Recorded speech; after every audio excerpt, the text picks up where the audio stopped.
बिस्मिल्लाहिर्रहमानिर्रहीम। अस्सलाम वालेकुम दोस्तों।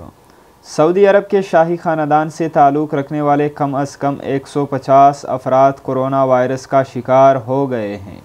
कोरोना वायरस की फैलाव की वजह से सऊदी फरमान रवा शाह सलमान और वली अहद मोहम्मद बिन सलमान महफूज मकाम पर आइसोलेट कर दिया गया है।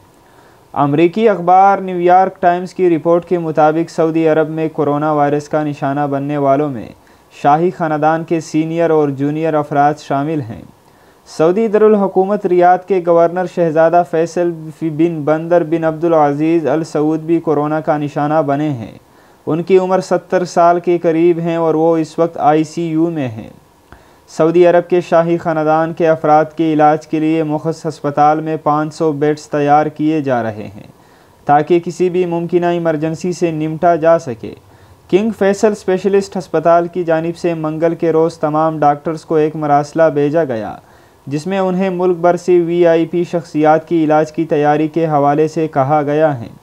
मरासले में लिखा गया, हमें नहीं पता कि कितने केसेस आने वाले हैं, लेकिन हमें हाई अलर्ट रहना होगा। आम मरीज़ों की जल्द अज जल्द मुंतकिल कर दिया जाए। अस्पताल में सिर्फ आला शख्सियात की इमरजेंसी केसेस देखे जाएंगे। मरासले में वाज़िह कहा गया कि अगर अस्पताल के अमले में से कोई शख्स कोरोना से मुतासिर हुआ तो उसका इलाज निस्बतन कम दर्जे के अस्पताल में किया जाएगा ताकि शाही ख़ानदान के अफराद के लिए अस्पताल में जगह बाकी रहे।